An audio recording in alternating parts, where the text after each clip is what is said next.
Toutes les couleurs et les saveurs marocaines sont au menu de ce voyage gourmand, concocté par la chef dans le but de rassembler autour de la gastronomie. Le thé, l'art de l'hospitalité. Je vous sais un thé à la menthe. Au Maroc, il est coutume d'offrir aux visiteurs cette boisson chaude. Pour les Marocains, c'est une manière de créer des liens, de recevoir des invités et de partager un moment. On ignore à quand remonte cette tradition. Selon certains, ce sont les Phéniciens qui auraient apporté le thé dans le pays vers le XIIe siècle.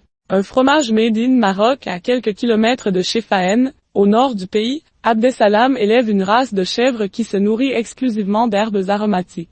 Leur lait, d'une qualité exceptionnelle, permet de confectionner le jben, un délicieux fromage frais ou sec. Celui qui goûte une fois ne peut plus s'en passer, prévient le berger. Une initiation à la cuisine fait est une ville chargée d'histoire et réputée pour sa médina aux milliers de ruelles et de souks animés. En tant que capitale du bien manger, elle abrite moult écoles de cuisine et des ateliers pour s'initier, le temps d'un cours, aux délices de la table marocaine. Sur les conseils de la chef Fatima, un couple de Français apprend à préparer la pastilla, une feuille de brique farcie à la viande, aux épices et aux amandes, un plat incontournable dans la ville impériale. Le méchoui à l'ancienne Marrakech. Place Gemayel Fna et ses étals qui recèlent de milliers de trésors. À la nuit tombée, le spectacle des charmeurs de serpents et leurs effets lutte-envoûtantes commence. Les odeurs d'encens et de viande grillée se répandent dans les souks.